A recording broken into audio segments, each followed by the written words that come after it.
Você ouve agora Hipnocast, o podcast da hipnose. Apresentação: Fábio Carvalho. João Nicolau Carvalho é professor universitário, bacharel em Direito pela PUC, Pontifícia Universidade Católica do Rio de Janeiro, e em jornalismo pela Universidade Federal do Rio de Janeiro. Licenciado em comunicação pelo Senfor, é especialista em programação neurolinguística e também um especialista e conhecedor de hipnose.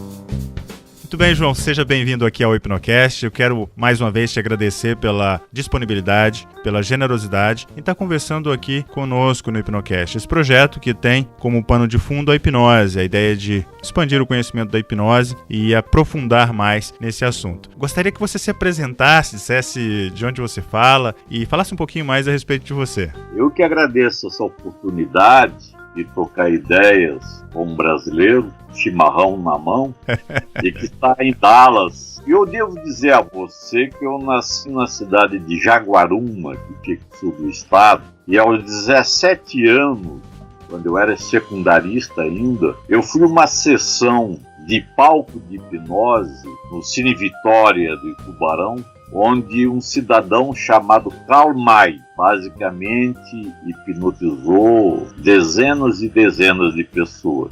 Eu não conhecia, creio que nem existia ainda programação neurolinguística, mas eu modelei o Karl May e em casa consegui hipnotizar algumas pessoas. Então foi a primeira vez que eu tive um contato real, objetivo, com algo que para mim era mágico dos meus 17 anos. Hipnose. Havia uma editora no Brasil que publicava livro de bolso, edições de ouro, e encontrei na livraria um livro de hipnotismo prático. E aí comecei a estudar e fazer experiências.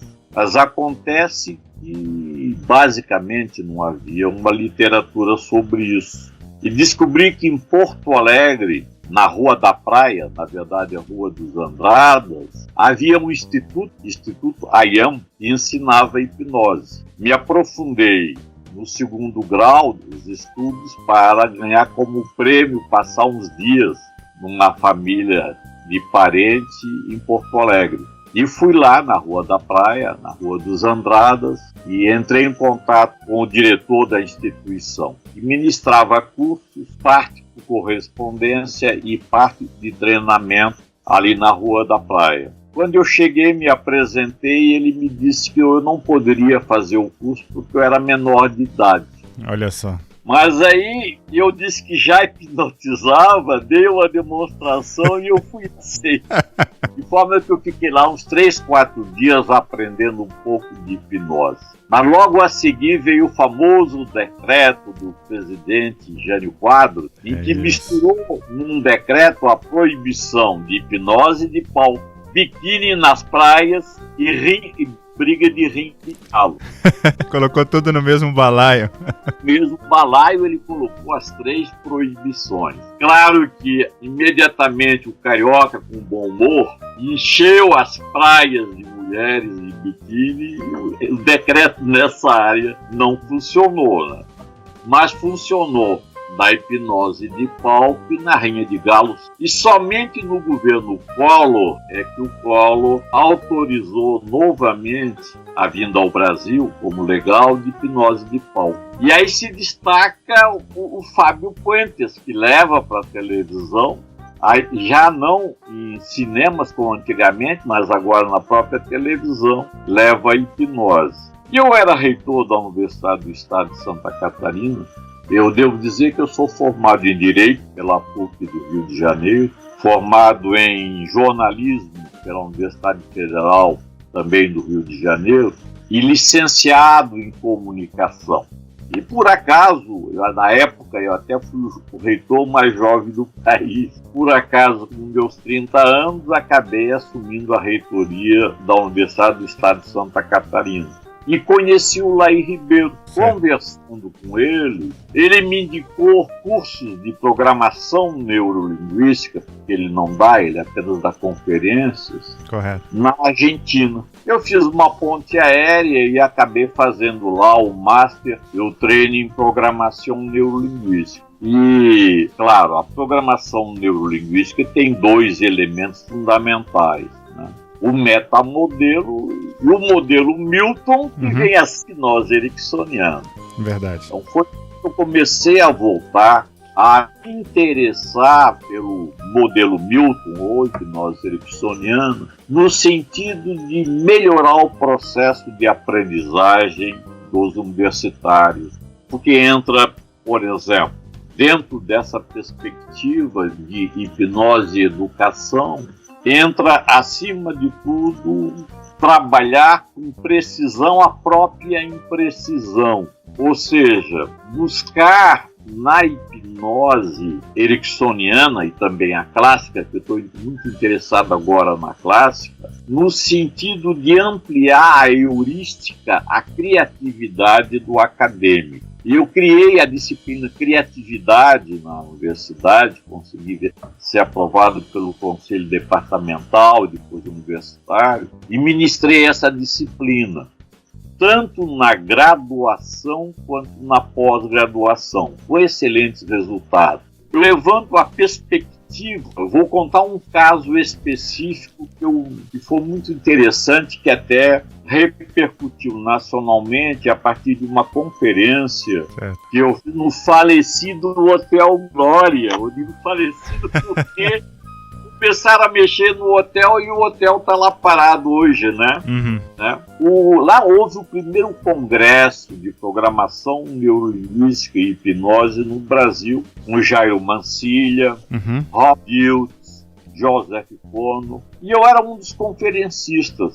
Eu tive aqui um jovem, eu também sou formado, eu tenho uma pós-graduação em psicopedagogia clínica. Certo. E uma amiga minha, mãe de um jovem de 8 anos para 9 anos, o filho não conseguia melhorar o seu processo de aprendizagem. Estava na base do nota 3, nota 4. Entendo. Quando ele veio conversar comigo no próprio campus da Universidade do Estado, o pessoal estava jogando bola no campinho ao lado da sala onde eu estava. Como eu vi que ele estava muito atento, mais atento ao jogo do que a conversa comigo, eu perguntei: você gosta de futebol? Ele assim para mim: tio, eu já peguei um pênalti. Olha só. Bem, isso em termos de PNL é uma estratégia. É fantástico. Ver e sentir, quer dizer, visualizar a bola em direção a ele e sentir a bola como extensão dele. Conversando, eu verifiquei que realmente essa estratégia dele era importante. Como o grande problema é que ele não aprendia nem história, nem geografia, a nota estava abaixo de 4, estava 2, 1. Eu disse para a mãe: você tem mapas históricos? Mostre para ele.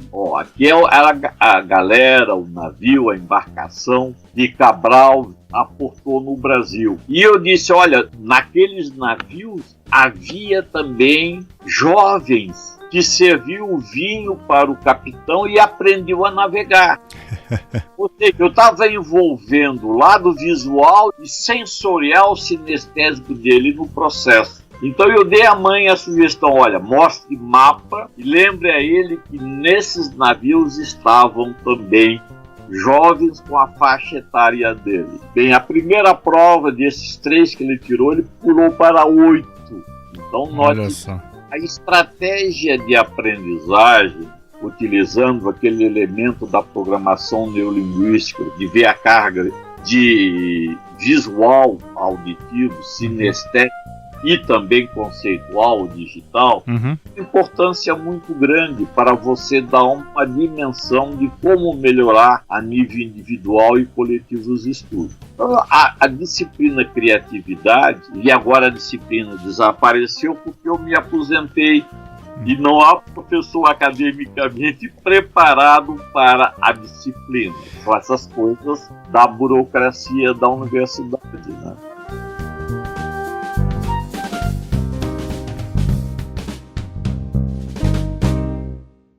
Você está ouvindo Hipnocast, o podcast da hipnose. Apresentação: Fábio Carvalho.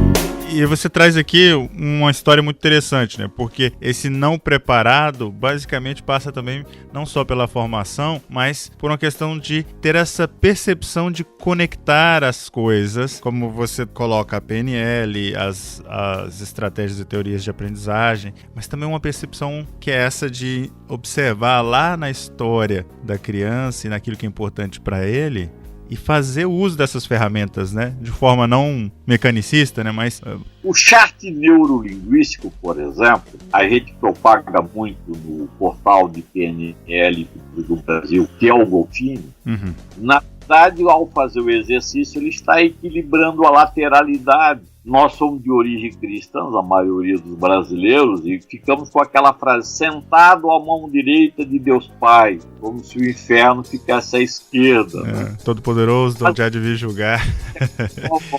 Eu preciso equilibrar tanto o hemisfério esquerdo quanto o hemisfério direito na sua utilização. Então, a PNL tem alguns instrumentos, e a hipnose também tem esses instrumentos. A PNL é fruto, na verdade, do processo hipnótico, que dá para levar num processo de aprendizagem, ampliando a motivação dos jovens. Essa é que me interessa muito. Para teres uma ideia, hoje, eu tenho um treinamento, eu chamo de escritório, o pessoal chama de consultório, que nome se dê, para treinar pessoas para concursos complexos. Certo. Eu chamo de concursos complexos, porque é muito concorrido. Magistraturas, tanto a nível federal quanto estaduais, Receita Federal, auditoria, promotoria pública, procuradorias, que são os melhores empregos, digamos assim, né, no Brasil, e que exige muita atenção.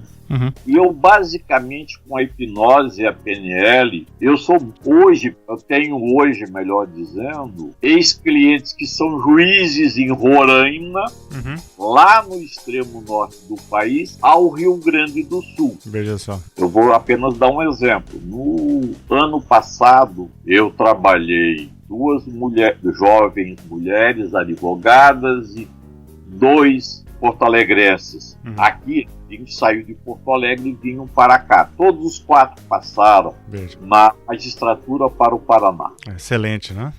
Mexendo no processo de aprendizagem. E aí eu envolvo programação, neurolinguística, hipnose ericksoniana, metáforas e também a foto-reading, a fotoleitura.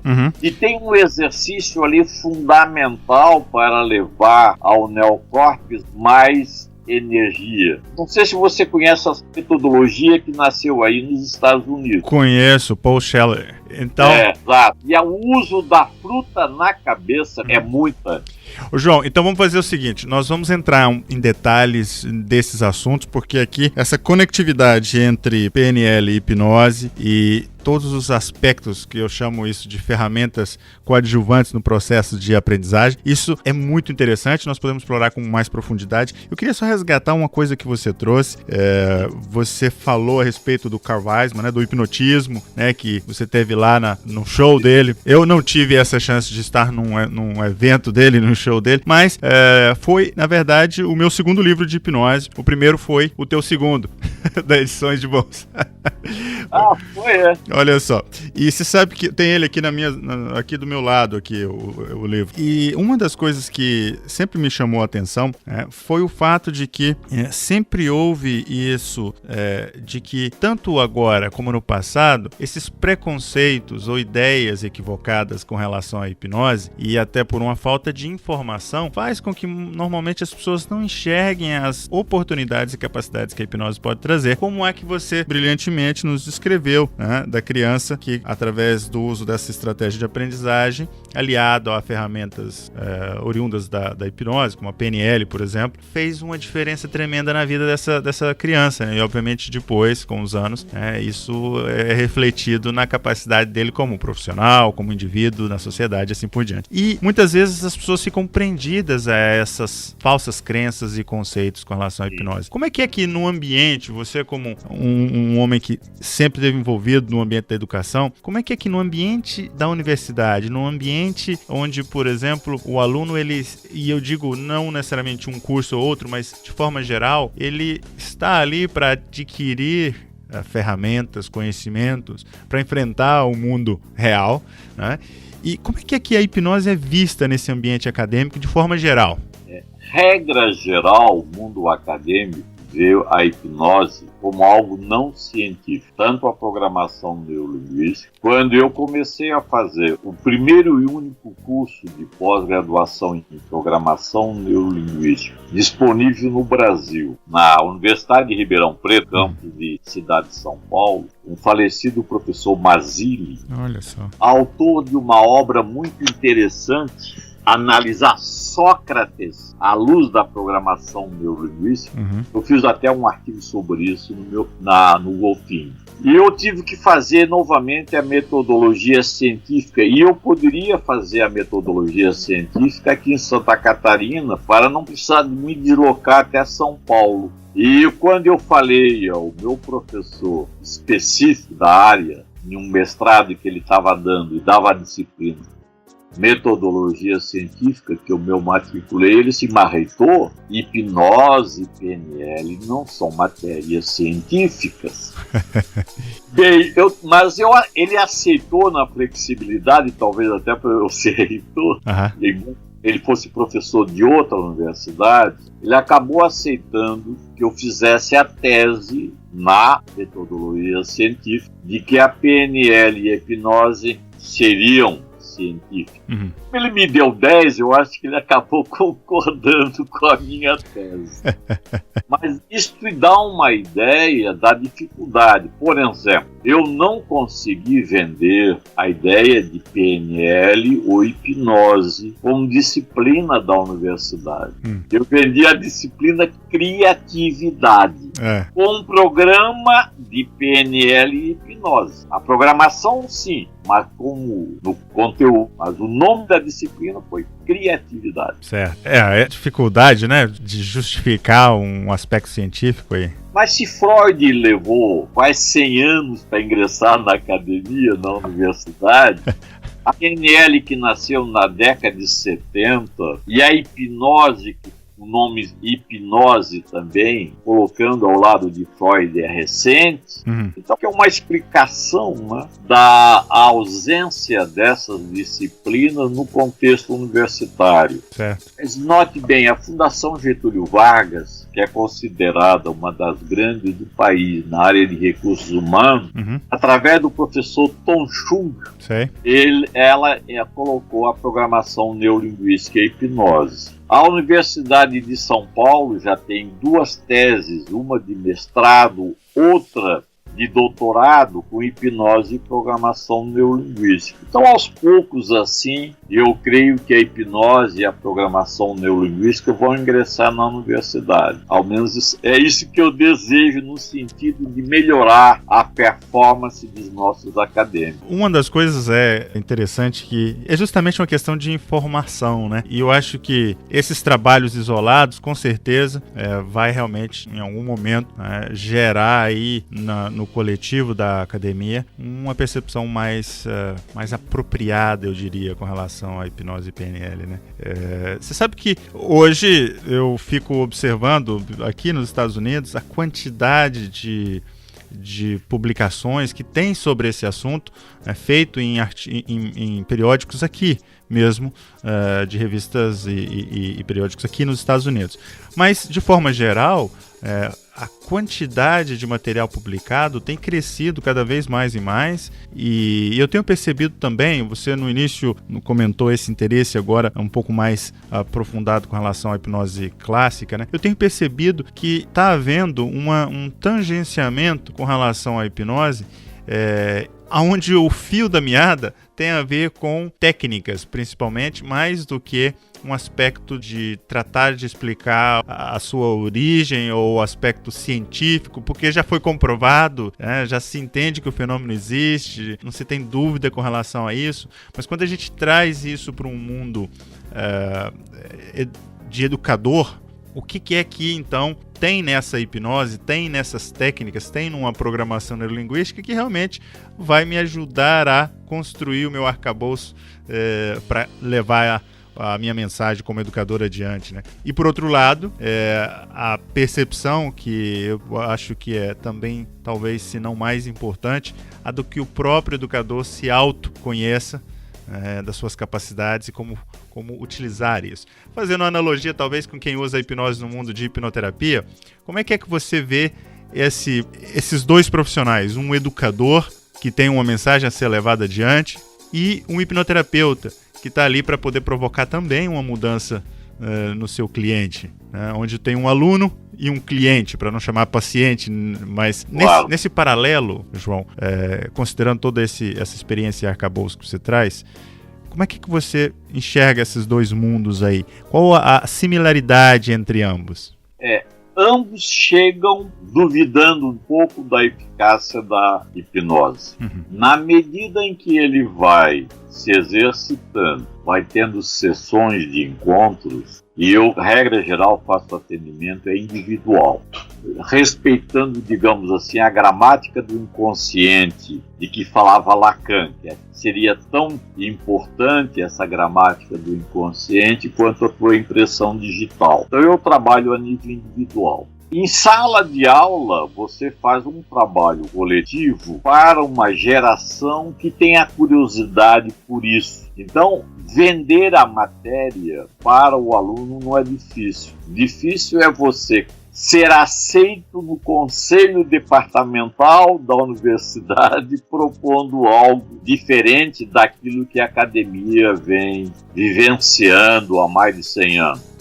Então, na verdade, tanto o cliente quanto o aluno, de certa forma, quando eles fazem a inscrição naquela disciplina, no meu caso, criatividade, ou o cidadão me procura em função de um concurso, é porque alguém já indicou para ele que seria o caminho para trabalhar as emoções limitantes, trabalhar as crenças limitantes num processo de terapia breve. Como hoje o cidadão é um cidadão apressado em função da ansiedade global, ele quer uma resposta imediata, uma resposta adequada a um prazo onde ele vai fazer a sua inscrição e o concurso. E aí é que entra a hipnose, entra a programação neurolinguística.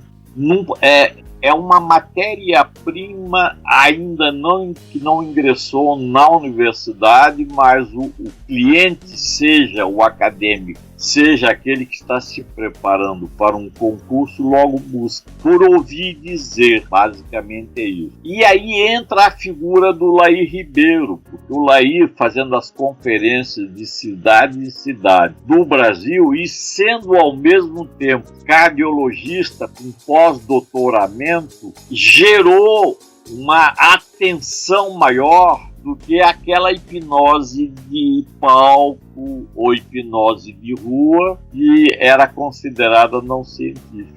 Lá no sentido, seus livros estão aí demonstrando. Um dos primeiros livros do Laí Ribeiro já está hoje na 99ª edição no Brasil. É um verdadeiro milagre. É verdade. E a questão até, eu acho que quando a gente faz esse resgate, o que eu acho realmente muito importante, quando nós resgatamos as bases da programação neurolinguística, talvez o surgimento dela, apesar de tendo a hipnose como um dos seus braços, né, a PNL tem essa noção de explicar mais do que produzir um efeito como a carta de entrada, né? Como o cartão de visita. Ou seja, eu trago uma resposta científica, por dizer assim, de algo que acontece, que é o fenômeno. E a hipnose, normalmente, como até o que te chamou a atenção aos 17 anos, e normalmente tende a ser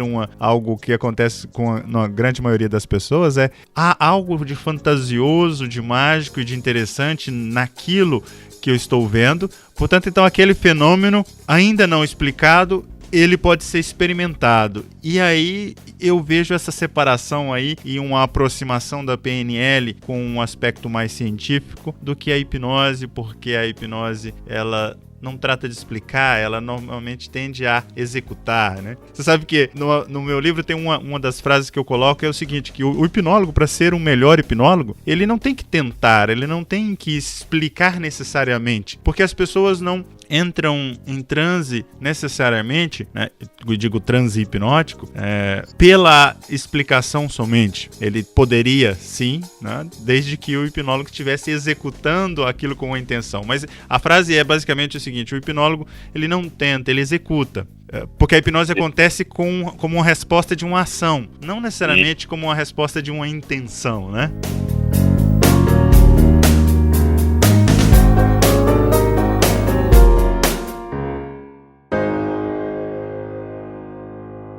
Você está ouvindo Hipnocast, o podcast da hipnose. Apresentação: Fábio Carvalho.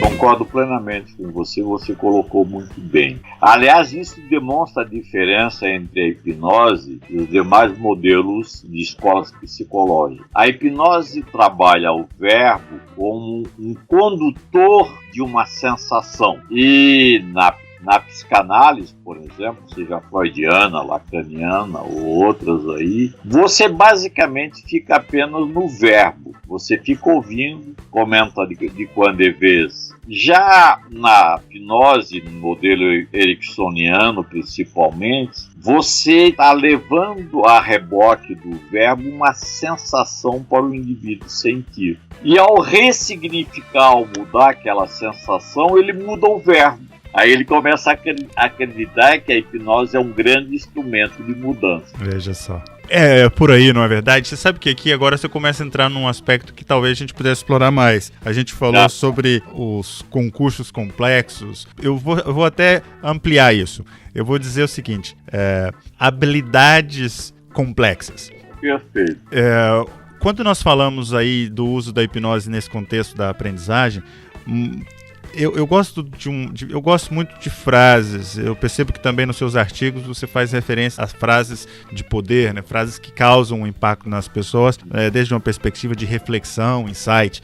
Uma das frases que eu gosto muito é uma frase de Guimarães Rosa, João. Ele diz o seguinte, que o homem nasceu para aprender tanto quanto a vida lhe permita. Então, se é isso, né? Se é ser isso, um aprendiz constante e eterno, e a hipnose dando esse vínculo, por alguns enxergado como mágico, por outros como prático, mas via de regra como um estado que te permita manter aí nessa condição de aprendiz constante. Como é que essa ideia da hipnose, que eu chamo de hipnose educacional, ajudaria a desenvolver essas habilidades complexas? Bem, um pequeno parênteses. Eu estou aqui na frente com todas as obras de Guimarães Rosa e ao mesmo tempo umas 30 obras, ou até quase 40, contar, sobre ele.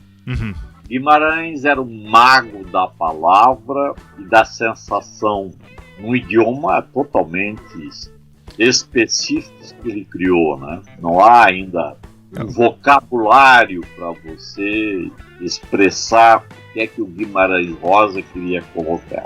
Um gênio, né? Um gênio, literalmente. Algo fundamental.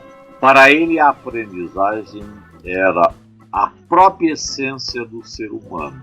E vendo a vida de Guimarães Rosa, de médico a diplomata, a sua passagem pela Alemanha, o retorno ao Brasil, e onde ele começa a visitar os sertões, inclusive a cavalo, demonstra o processo de aprendizagem e de ressignificação de algumas aprendizagens limitantes. Eu acho que a hipnose tem a possibilidade de, em sala de aula, dar ao aluno uma nova perspectiva da educação. No seguinte sentido: quando você sai do primeiro, do segundo grau, você sai com uma série de ambientes limitantes. No significado de expressar a realidade. Gosto de história, não gosto de matemática, detesto português e adoro o inglês, e assim por diante. Quer dizer, o próprio aluno sai dentro de si uma série de limitações no uso para a vida amanhã. Português é o nosso instrumento base de comunicação, na medida que é a língua oficial do país. Certo. Matemática, eu preciso abrir uma conta amanhã no banco e cuidar dos meus parcos recursos em reais. Acho que quando você aprende na escola alguns caminhos, esses caminhos ainda estão repletos de limitações. E a programação neurolinguística e a hipnose, a PNL, na verdade, é apenas um dos campos da hipnose, meu entendimento principal. Na medida que o modelo Milton é o evento fundamental. E a própria história, né, da criação do nome PNL foi para não pagar royalties dos herdeiros de Erickson. Há uma explicação lógica para os americanos Grinder e Bandel e Aldon denominarem, né, um determinado evento histórico de programação neurolinguística. Então, esses elementos levam a criar aquilo que você chama muito bem de habilidades complexas. Por exemplo, o concurso para o ingresso na residência médica no Brasil está cada vez a exigir uma atenção e, ao mesmo tempo, leva a criar no indivíduo um pânico pela ausência de hospitais devidamente credenciados para isso. Eu tenho atendido aqui, por exemplo, na área da cirurgia plástica. Esse ano eu atendi de 3 a 4 médicos, todos passaram, inclusive um deles para uma clínica famosíssima, ele é catarinense, famosíssima no Rio de Janeiro. Então, o que se exigiu desse jovem, de provas, de entrevistas, ele que era muito introspectivo, que tinha até uma certa dificuldade na comunicação verbal, administrou isso tudo muito bem e agora é residente lá nessa famosa clínica no Rio de Janeiro. Então note que você pode, em pouco tempo, em poucas sessões, em poucas horas, somando todas as sessões, gerar uma mudança comportamental, mexer em algumas crenças e valores e habilitá-lo para aquilo que ele quer.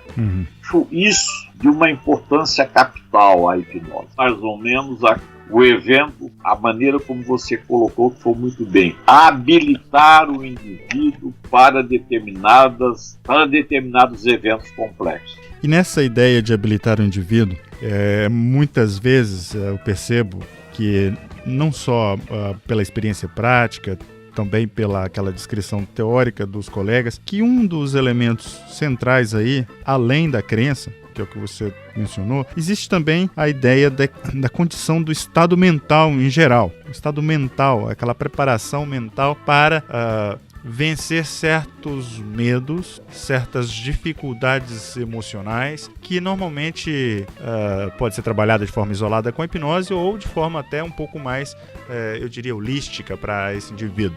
Se a gente entrar aí em algumas técnicas ou talvez algo específico que você tenha feito ou que você tenha conhecimento, você mencionou um pouco da fotoleitura, você mencionou a ideia das técnicas que vão girando em volta da hipnose também. Tem alguma experiência, alguma coisa que você pudesse trazer aí da tua prática ou alguma coisa que você observou que está alinhado com isso? Assim, por exemplo, para mim, pela experiência que eu tenho em sala de aula e também no consultório, você equilibrar a lateralidade do indivíduo, a conexão dos hemisférios esquerdo e direito são fundamentais. Porque aí você torna o indivíduo mais organizado, mais criativo, determinado e flexível.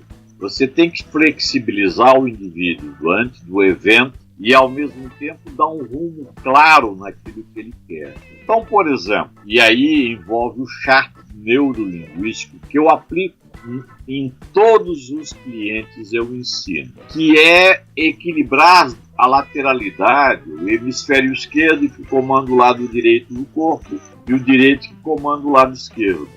Que a nossa civilização sempre sofreu. Papai era canhoto, papai faleceu por 95 anos. Como era daqueles canhotos verdadeiros, a somatória não adiantou para ele aprender a escrever com a mão direita na escola. A família era mais adiantada, não impunha essas regras a ele. Eles amarravam a mão do menino para que ele aprendesse a escrever com a mão direita. Então você tem uma ideia como a escola, na verdade, foi fundamentada e criada sob a égide de algumas crenças limitantes. A lateralidade, o equilíbrio, e você pode até fazer uma experiência que eu fiz num curso de neurociência na Universidade de Campinas com o Dr. Renato Sabatini.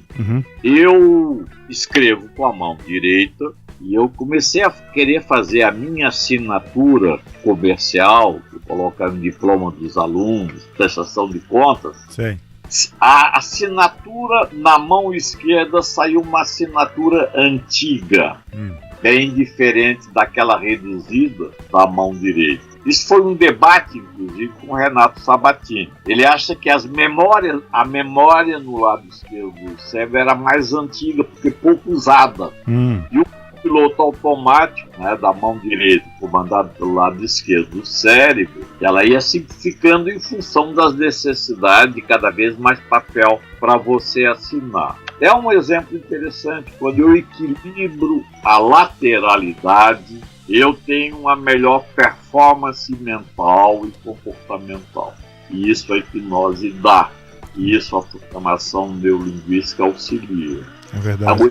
R também auxilia isso. Podemos usar, digamos assim, a terapia holística. Muitos elementos estão aparecendo e tudo isso enriquece o ser humano. Acho que esse é um exemplo clássico de que quando eu equilibro, há um equilíbrio da lateralidade, eu sou mais socialmente aceito e ao mesmo tempo eu sou mais criativo no meu comportamento. Outro detalhe que eu vejo é o que eu chamo daquilo que é a timeline terapia da linha do tempo, que não deixa de ser o braço da hipnose da PNL, também foi criado por norte-americano. Ted James.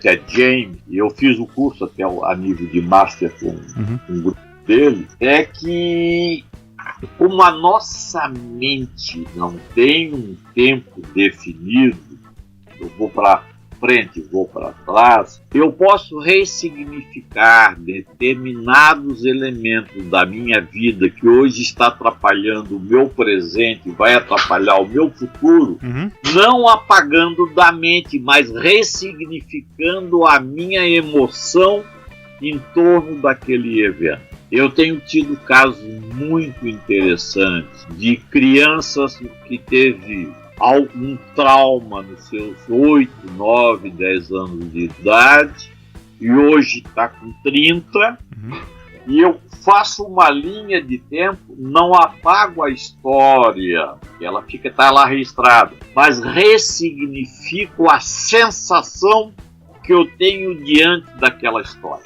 E aí quando eu volto para o presente, eu estou administrando o fato do meu passado e não sendo administrado por aquele fato. Eu acho excelente, né? Que dá essa possibilidade, tá, de você agregar um elemento emocional no passado. Vou te contar um caso que aconteceu aqui comigo, que talvez assim explique como as crenças envolve as pessoas e, ao mesmo tempo, pode limitar determinada realização. A UDESC tem um bom curso de fisioterapia e uma das alunas das primeiras turmas, ela crê em vidas passadas. Se você me perguntar sobre vida passada, eu digo que não creio nem descreio. Na verdade, não faz parte agora do meu horizonte pessoal. Mas eu respeito e eu tenho uma técnica. Se serve para o Ted James mudar o comportamento de alguém que nasceu na vida atual, digamos assim, com limitações no futuro, eu posso mudar. Eu posso fazer uma linha de tempo, a crença é dela e ela pode ir lá em quantas vidas ela para trás queira ter. A kardecista e foi para a Bahia. Nós sabemos que o chamado espiritismo baiano, características afro que não tem aqui no sul do Brasil no kardecismo, que é mais modelo europeu. Ela entrou num terreiro de Umbanda e lá alguém, num processo de recepção dessa moça num determinado evento que ela começou a participar, ele falou que ela, em vidas passadas, se envolvia com facas. Olha. Ela voltou de Salvador, um processo depressivo muito grande, imaginando que em vidas passadas, 2 vidas na verdade, ela foi uma assassina. Esse foi o caso que ela me trouxe. Como ela assistira a uma palestra minha sobre aplicação de linhas de tempo, ela veio com a mãe dela me procurar. Eu não tive dúvida, eu fiz uma linha de tempo. Ela entrou, teoricamente, em 2 vidas passadas, hipnotizada, e eu disse para ela que ela, na verdade, usava faca, era artista de circo, circense. Uma habilidade incomum. Hoje, se você perguntar para ela, ela diz, olha, o professor João Nicolau me descobriu que realmente eu trabalhava com facas, mas eu levava alegria para Pois é. Mudar o significado, né? Alterei exatamente isso. Ressignificamos aquela cena histórica ou para a história que não se vê, que para ela é real. E é uma diferença sutil, né, João? Porque, como a PNL nos diz, né, que quando a gente muda o padrão ou a estrutura da experiência, a experiência associada, ela literalmente muda, né, ela muda automaticamente, né? E às vezes, até para quem está, de repente, escutando agora, pode ser alguém que esteja entrando agora nesse mundo da hipnose, da PNL, passando a entender, e até mesmo para aqueles que, como nós aí já viemos estudando e tratando de tirar um pouco da nossa ignorância com relação a certos assuntos como hipnose e PNL, mas essas diferenças sutis e fundamentais, né, da resignificação, no exemplo que você traz, eu acho que é aí um instrumento principal quando a gente traz para esse mundo do educador, do mundo da educação, né? Porque essa experiência que você traz é algo que pode ser entendida e observada num ambiente clínico, psicoterapêutico, né? Como uma ferramenta excelente, a hipnose, a PNL, a terapia da linha do tempo, esse arcabouço aí de ferramentas pode propiciar. Mas a analogia é completamente aceita e perfeitamente aplicável no ambiente educacional, né? Sim. Por exemplo, a âncora. Eu não gosto de matemática, eu gosto de inglês, uma hipótese. São 2 matérias, o visual é fundamental. Por quê? Porque eu tenho que guardar a língua inglesa é essencialmente visual, comparando. Você vive isso comparando com o nosso fonetismo no português. O som se altera não em função de acento, e sim da localização da palavra, da letra diante da palavra. Eu faço âncoras, na verdade, e ensinei aos alunos a trabalharem com âncoras. Por exemplo, se a pessoa tem uma excelente prova, realizou uma excelente prova de matemática, ganhou elogio em sala de aula, isso está dentro dela e você pode colocar isso numa âncora sinestésica, num dedo, por exemplo. E num dia de uma prova, digamos aí, de biologia que eu não gosto, eu posso acionar aquela âncora de estado de excelência para ampliar a minha vivência da biologia. Então, a ancoragem é outro lado muito interessante para você ressignificar, mudar comportamento e crenças diante de eventos. Eu aplico muito a âncora. Eu acho que a ancoragem é um elemento muito importante. E como? Através da metáfora, através que a metáfora epsoniana nesse sentido é excelente, ou através também de um evento real, trazendo de volta aquele evento numa linha de tempo e ancorando aquilo, para usar no dia a dia. A área sexual. Eu trabalhei com um cidadão que não conseguia mais ter um processo de ereção. Como ele é bem de vida, eu estava pensando até em colocar uma prótese. Eu fiz um trabalho, como não era de fundo emocional, não era de fundo mecânico, digamos assim.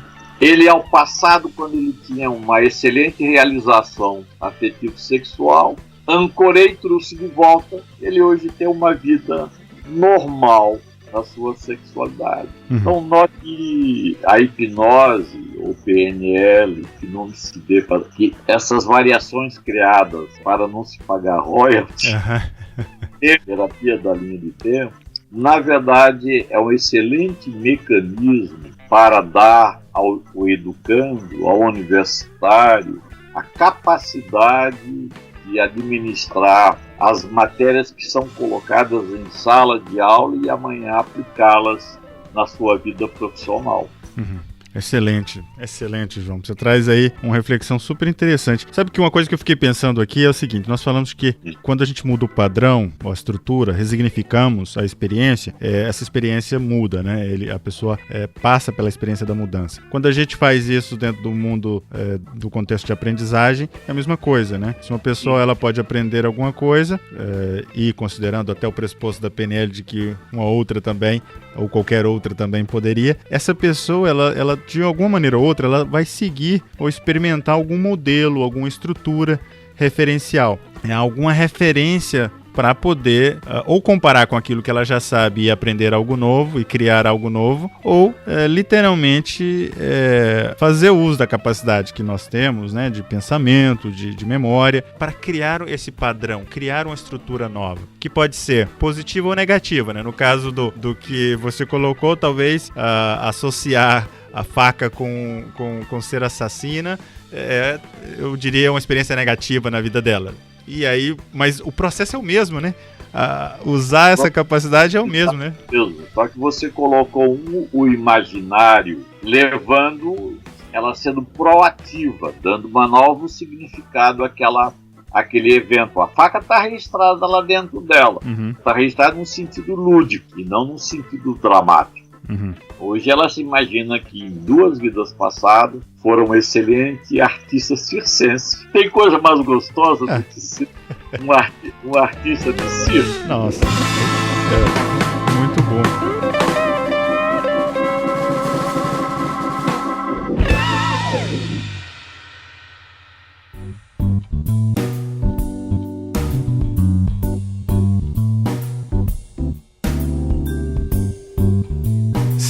João, eu queria que a gente entrasse aqui numa conversa talvez um pouco relacionado a algo que eu tenho certeza que é de teu interesse.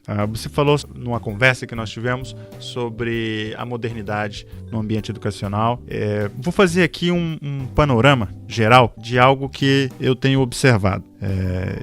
E talvez aí a gente pudesse fazer uma conversa que entre nessa esfera. Se no passado a gente tinha, por exemplo, o quadro negro, que depois se transformou num quadro verde, que depois se transformou num quadro branco, mas ainda assim era um quadro, era uma entidade externa de mim, ou seja, alguém ou me impunha aquilo que era colocado nesses quadros, ou alguém sugeria que aquilo que estava no quadro era a verdade, a realidade que eu tinha que assumir como informação ou conhecimento, de forma geral. Isso se transformou numa televisão, essa televisão passou a ser uma ferramenta tal qual como o quadro, e essa televisão, então, ela agora é animada, ela é multimídia, ela é vídeo, áudio e som, não é mais só os meus olhos olhando para um quadro, senão os meus ouvidos dando voltando a essa atenção, é a minha sensação de imaginar estando lá naquela cena, de me projetar lá naquela imagem, naquele filme, e de estar também junto com aqueles que estão vivendo aquela experiência na televisão. Essa televisão, ela deu espaço para a tecnologia mais moderna, onde o computador passa a ter uma dinâmica nova, ou seja, já não mais só multimídia, mas agora aquilo que era externo de mim, que estava fora de mim, né, é uma ferramenta que agora está muito mais próxima. Eu estou interagindo com essa tecnologia. Então, não só me projeto na imagem multimídia e vivencio as experiências e sensações, mas agora eu as programo, eu direciono, eu modifico a história e eu agora manipulo e dou prioridades naquela informação ou conhecimento que para mim, como indivíduo, é mais importante, de acordo com a minha representação interna, minha experiência e assim por diante. Esse computador deu espaço para o celular, né? E agora os celulares eles estão ainda mais próximos. Se antes o computador eu precisava ligá-lo, esperar que ele iniciasse o sistema operacional e a partir daí eu tivesse que ter um cabo conectado, o celular já não mais, eu carrego no bolso 24 horas por dia, interagindo num nível completamente profundo e agora até de um ambiente de realidade virtual, onde eu posso utilizar isso como um jogo. E por mais que seja lúdico, por mais que seja uma ferramenta que propicia a possibilidade de desenvolvimento, eu queria escutar de você como um profissional do mundo acadêmico, do mundo da educação, mas também como um profissional das ferramentas de transformação e principalmente de desenvolvimento de conhecimento, como a hipnose, a neurolinguística e tudo mais. Qual a sua visão com relação a isso? Você colocou o grande ponto, o nogório da questão. Há um nó aí que precisamos ser trabalhado. Eu diria que como essa tecnologia não nasceu na universidade, ela ainda não ingressou com uma gramática na universidade. O celular pede-se em sala de aula para ser desligado. Não se pede para, eventualmente, ingressar num determinado evento, fazer participante da criatividade de sala de aula. Então, parece-me que está faltando uma gramática do mundo acadêmico, como eu utilizar esses novos elementos multimídia como agregador e modificador de comportamento no sentido heurístico, ou seja, no sentido criativo. A televisão, você hoje encontra mais ou menos em todas as salas da Universidade do Estado. Estou colocando o meu exemplo. Também na Federal. Certo. Mas o equipamento multimídia, você tem que marcar o horário para, em determinado momento, acessar aquele equipamento, um grupo de estudantes e assim por diante. Então é algo que não está gramaticalizado, de aspas, né? Gramaticalizado pela universidade como um processo de criatividade. Dizem, né, que fala-se muito que o conhecimento nasceu na escola, nasceu nas tribos, nos clãs. Agora a tecnologia nasce na fábrica, então nós temos que organizá-la para colocar dentro da universidade, só que não estamos organizando. Eu hoje, quando eu tenho dificuldade no meu celular, que agora recebeu o nome de smartphone e assim por diante, eu chamo a minha neta de 10 anos, que parece que nasceu com um chip na cabeça, o meu netinho de 9 anos, o Henrique, e eles me colocam ali, me dão conhecimento intuitivo, porque não adquiriu na sala de aula, e sim manipulando o aparelho. Ontem eu queria alterar o som do meu aparelho, estava passando, chamei a Sofia, que é a minha primeira neta, 10 anos de idade, imediatamente fez para mim. Então há uma geração que está precisando receber uma carga gramatical para usar esses equipamentos que para nós da civilização, do papel, é caotizado, mas não é um pensamento que está vindo por aí.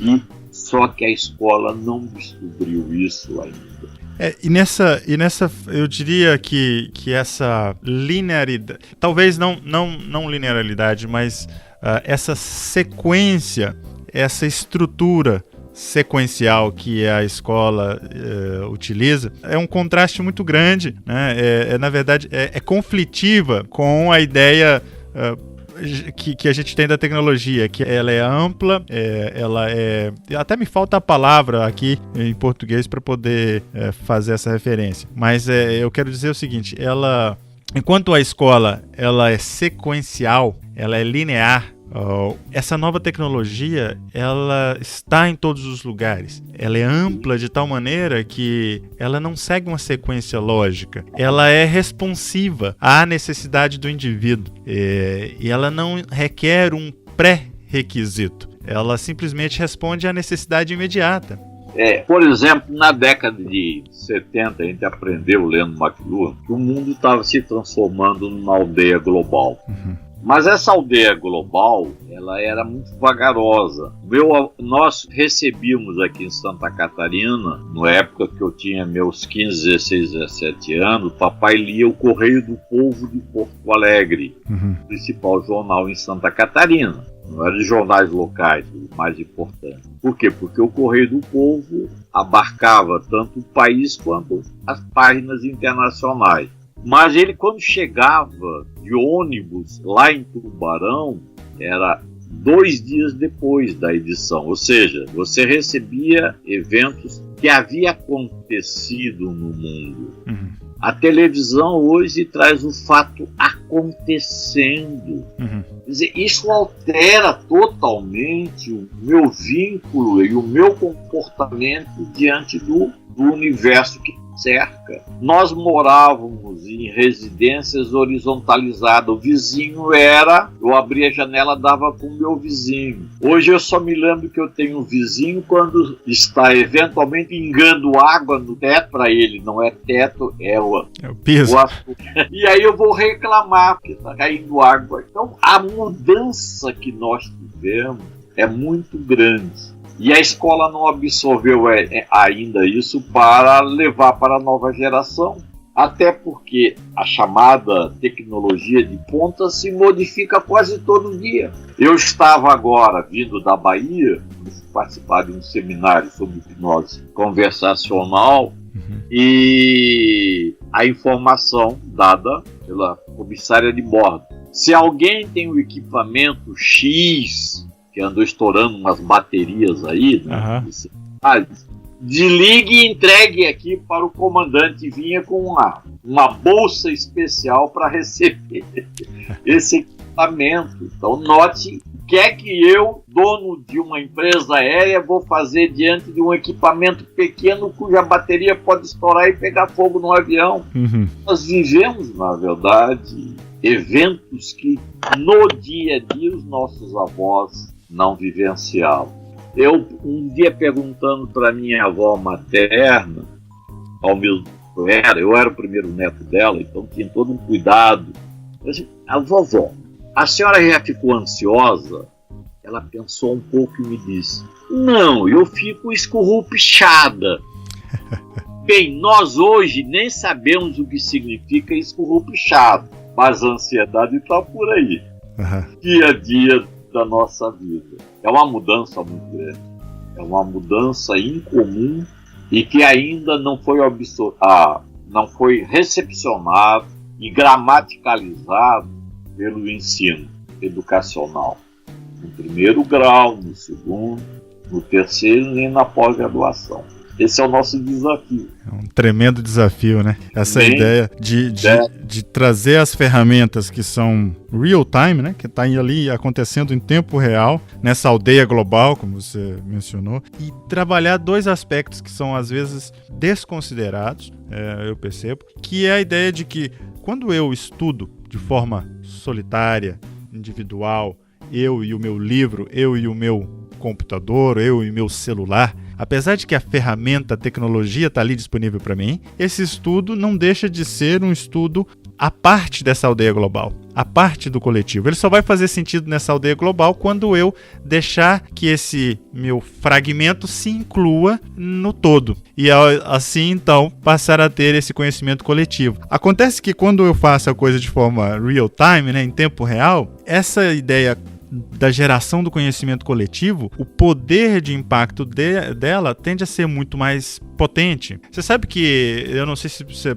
você viu essa reportagem, recentemente tem sido publicado a respeito das escolas, não das escolas, mas das universidades, que estão experimentando o não uso, algumas, de não utilizar professores formalmente assignados, né, designados, e outras universidades que estão tirando a ideia de criar uma grade curricular específica e dando a possibilidade de que os alunos estejam aí criando aquela grade adaptada a si mesmo, a seus interesses, daquilo que ele quer, obviamente, se desenvolver, né, o que ele quer aprender. Então são novas técnicas e novas ferramentas e novas tentativas de assimilar esse coletivo e essa quantidade de ferramentas que a gente tem, e que, quando eu trago para o mundo da hipnose, da PNL, muitas vezes principalmente da hipnose, eu percebo que sabido da experiência que temos, haverão dificuldades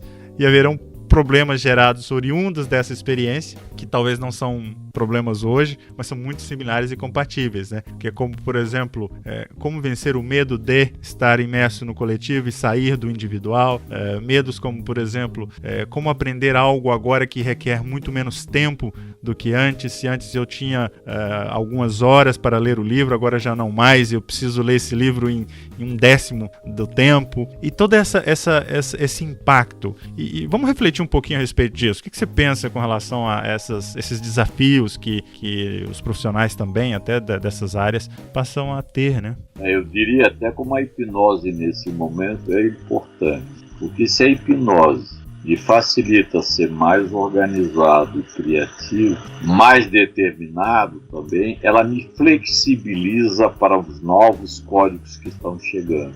A hipnose é um grande instrumento para flexibilizar o João Nicolau diante do todo, diante do coletivo, a aceitação do outro. Talvez a hipnose, se Freud tivesse levado um pouco mais a sério, e dizem que no final da vida as dores que ele possuía, a hipnose auxiliou bastante, mas o fato é que enquanto que a psicanálise trabalha com o verbo, a hipnose trabalha com a sensação, em que o conteúdo não é o verbo, é a sensação que vai gerar um novo vocábulo para mim, ou seja, novas sensações da minha gramática do inconsciente. Eu acho que a hipnose que nasceu com a humanidade, ela é altamente moderna, muda apenas de nome, graças a essa possibilidade de eu dar uma decodificação à minha gramática interna, que a gente chama de inconsciente, e que leva a gerar sensações que eu não consigo administrar, de medo, temor pelo novo. Parece-me que é um grande veículo nesse sentido, de me tornar mais organizado e criativo e flexível diante da realidade. Hoje, qual é o medo, por exemplo, no Brasil, né? Medo de assalto, medo de invasões e assim, de tiro. O meu pai dizia que ele só tinha medo de boitatá. Ou seja, era um medo transcendental, né? Uhum. Então, esse aspecto de você mexer na tua gramática interior, através de um mecanismo chamado hipnose, eu creio que quando começar a entrar seriamente em sala de aula, você já vê nas ruas. Aqui em Florianópolis agora tem um grupo de rapazes aí, moças, hipnotizando, sendo hipnotizados no shopping. Claro, eles não têm uma gramática para gerar e gerenciar um novo comportamento. Mas para ela, que a hipnose é lúdica. Por que não utilizar esse lúdico em benefício do outro? Eu vou dizer assim, talvez não tenha a gramática, mas tenha a pragmática. Exatamente. Plenamente bem colocado. E o momento é lúdico, né? Se é gostoso, eu posso usar para o aprendizado, substituir o aprendizado traumático, né? Curricular por algo novo que me permita cumprir um papel de indivíduo e de ser social. Eu não tenho, mas eu gosto muito. Não, é um tema muito fascinante e a gente pode ficar aqui talvez horas e horas conversando, porque, você sabe, é algo que me interessa profundamente, é talvez a minha linha de interesse mais profundo quando eu entro no universo da hipnose, e falar contigo que comunga dos mesmos interesses. A gente tem, pela tua história e pela tua experiência, assuntos aqui que a gente poderia realmente dedicar episódios e episódios aqui do Hipnocast, que, a propósito, já deixo como convite para a gente poder explorar mais adiante em algum outro momento outros desses assuntos. Você sabe, eu falei da pragmática, né? Eu comentei contigo em off que estou trabalhando nesse novo livro de hipnose e aprendizagem, e tem uma coisa interessante, porque a criança ela realmente aprende de forma diferenciada do adulto, né? Enquanto nós adultos, quando nós nos preocupamos mais, e a criança ela é mais despreocupada, ela não tem o elemento da preocupação para já filtrar e limitar o processo da aprendizagem, né? Muitas vezes eles se pegam na fonética, né, de entender e produzir o som primeiro, e nós às vezes vamos direto naquilo que é imediato. Por isso até que a gente vai aí, eu falei da pragmática, né? Vai lá na aplicação prática da coisa, e muitas vezes nós esquecemos que há, sim, significado a ser entendido, teoria a ser aprofundada, né? Uma construção gramatical como a que você levantou durante o curso da nossa conversa, que é essencial, porque sem ela, então, de nada adianta praticar, né? A não ser para poder obter uma resposta ali, mas sem ter que explicá-la, sem ter que repassá-la ou ensiná-la. Não se ensina aquilo que não se sabe, né? Exatamente. Mas se demonstra o que se sabe. É a pragmatismo do dia a dia, né? A gente colocando em prática aquilo que aprendeu consciente ou inconscientemente. Eu vejo que nós temos interesses bem semelhantes e singulares. Se você entrar no meu site, há um trabalho de neurociência, 20 páginas, 30 páginas, sobre o relacionamento entre os hemisférios esquerdo e direito. E eu faço ali um levantamento da fase oral da humanidade. Há um belo filme sobre isso, da fase oral da humanidade. O filme no Brasil chama-se A Guerra do Fogo. Não sei se você conhece o título em inglês, eu confesso para ti que eu desconheço agora. Mas que coloca a fase oral em que o ser humano se comunica através da oralidade. E que a biblioteca é o ancião, né? Que gravou na sua mente e vivência toda a história daquela tribo, daquele clã. É uma fase solidária do aprendizado. Mas vem depois a escrita e você sai do solidário para o solitário, porque o livro exige uma atenção muito grande, o alfabeto, porque você não está diante da representação, e sim de um signo, de um sinal, de um nome para aquela representação. Bem, mas no início era solidário porque não havia ainda o livro no seu formato de hoje, né? Gutenberg nos traz a Bíblia e nos traz uma série de seitas e religiões novas, porque você, ao traduzir a Bíblia para o seu idioma, cria um novo referencial com o transcendental. Mas quando chega o rádio, de certa forma, volta um pouco do coletivo. Eu me lembro das antigas rádios novelas, da Rádio Nacional. Eu era garoto e a minha mãe e mais um grupo de senhoras em torno do rádio, assistindo rádio novela e no seu imaginário criando, né, informações e comportamentos a partir do rádio. A televisão traz tudo pronto, né, para você e traz também ao mesmo tempo o som. E a multimídia, então, nem se fala, parece que envolve até alguns canais de percepção que a ciência não descobriu em nós ainda.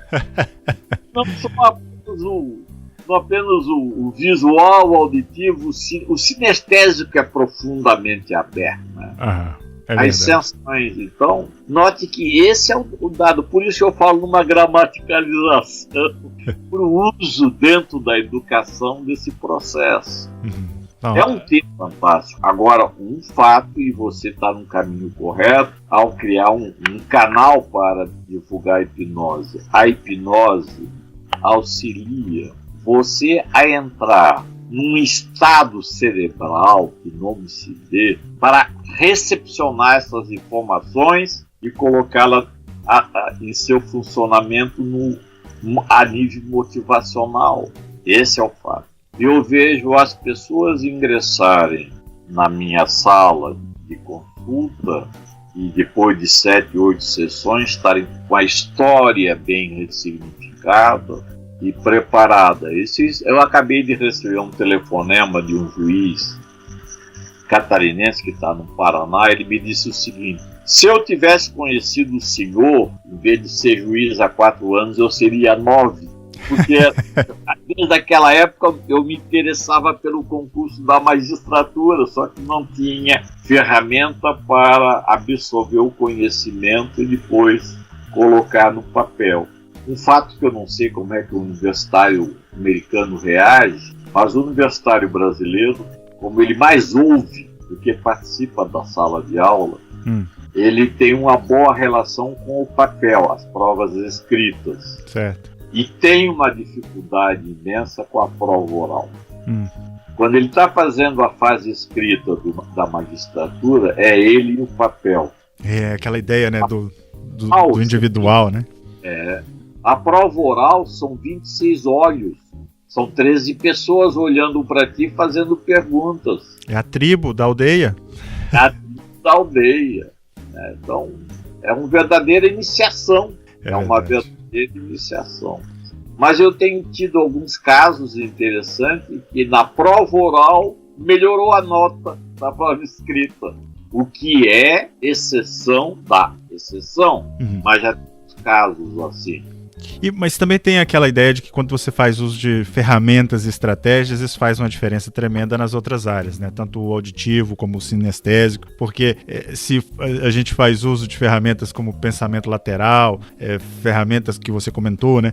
Como, por exemplo, a própria PNL, né? De fazer uso dos charts, né? Para poder fazer aí, enfim, o alinhamento. Então, eu acho que essas ferramentas realmente faz muita diferença. E eu fico feliz do teu comentário com relação ao podcast, porque é realmente essa a intenção, sabe? Levar a informação, facilitar que as pessoas tenham acesso a pessoas de gabarito como você, João, que realmente faz um trabalho para poder não só levar a informação, aplicar aquilo que conhece, mas para poder realmente fazer a diferença nessa cena, principalmente a cena moderna da hipnose e por que não dizer também dos processos de mudanças, mudanças realmente positivas, como essas que você comentou hoje conosco e também essas que você tem trabalhado durante a tua experiência profissional. Você sabe que nós vamos chegando aqui já no final do nosso tempo, da nossa conversa aqui nesse episódio.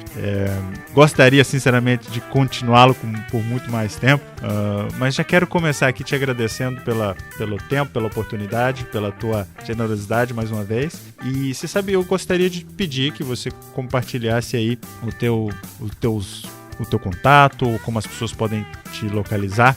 Vou deixar, já te aviso que vou deixar essa informação publicada lá na página do episódio, lá no nosso site, e também os links para que você comentar. Bem, devo dizer que ontem um neto meu, é o terceiro, foi batizado nas crenças que a família possui. E Lorenzo, uma mistura de descendente de português, de açoriano, alemão e italiano, que é uma característica de Santa Catarina.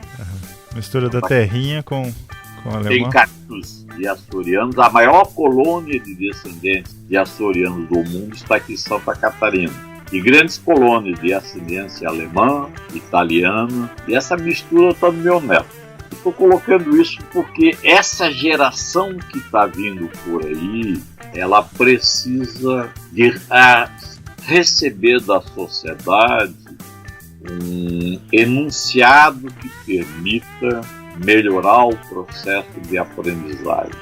Eu escrevo no Golfinho, www.golfinho.com.br, que é um portal de hipnose e programação neurolinguística, exatamente sobre esse aspecto de como é que eu posso levar as novas e novíssimas gerações de brasileiros a facilidade de acesso àquilo que para mim não foi tão fácil. E como é que eu posso dar a ele e a ela uma gramática que permita melhorar o processo de decodificação da sociedade cada vez mais complexa. Cada vez mais eu sou cidadão do mundo. Então, no meu consultório eu trato disso a nível individual e na universidade a nível coletivo. Mas, assim como você, nós somos meio exóticos diante do evento ainda. Nós estamos plantando sementes para que aos poucos haja. E o interessante é que aos poucos se frutifique. O interessante é que, lendo a história da humanidade, é ler a história da hipnose. Como que se deu os mais variados, que os xamãs praticavam, que depois se buscou na Idade Média, depois na Moderna, colocar dentro da área da saúde. Pois creio que mais do que na área da saúde, a hipnose é um grande instrumento para auxiliar o indivíduo a se conectar com a sociedade, tornando-o mais organizado, mais criativo, mais determinado e flexível. Aqui de Florianópolis, no meu consultório, na Avenida Rio Branco, 448, sala 601, você me permitiu o comercial, eu busco exatamente esse aspecto. Como dar um instrumento de mudança ecológica saudável ao indivíduo, utilizando algo que a humanidade criou, que nasceu com a humanidade, que é a hipnose, mas que sempre foi visto sob um prisma assim, de exotismo, de medo. Eu hipnotizei a vez primeira uma pessoa aos 17 anos, e depois, numa reunião das filhas de Maria, na igreja, uma senhora disse: o João Nicolau anda hipnotizando, né? Eu estou com medo dele hipnotizar a minha filha. Isso dá uma ideia de como é que é encarada, né, a hipnose mesmo hoje, quando ela, figuras como Milton Erickson, o Elman e tantos outros, trouxeram materiais que nos permitem examinar e verificar que é um grande instrumento que podemos utilizar para melhorar o nosso mundo. Excelente, João Nicolau. Te agradeço mais uma vez aqui pela sua participação. João Nicolau, meu amigo aqui no Hipnocast. Você ouviu o Hipnocast, o podcast da hipnose. A apresentação, Fábio Carvalho.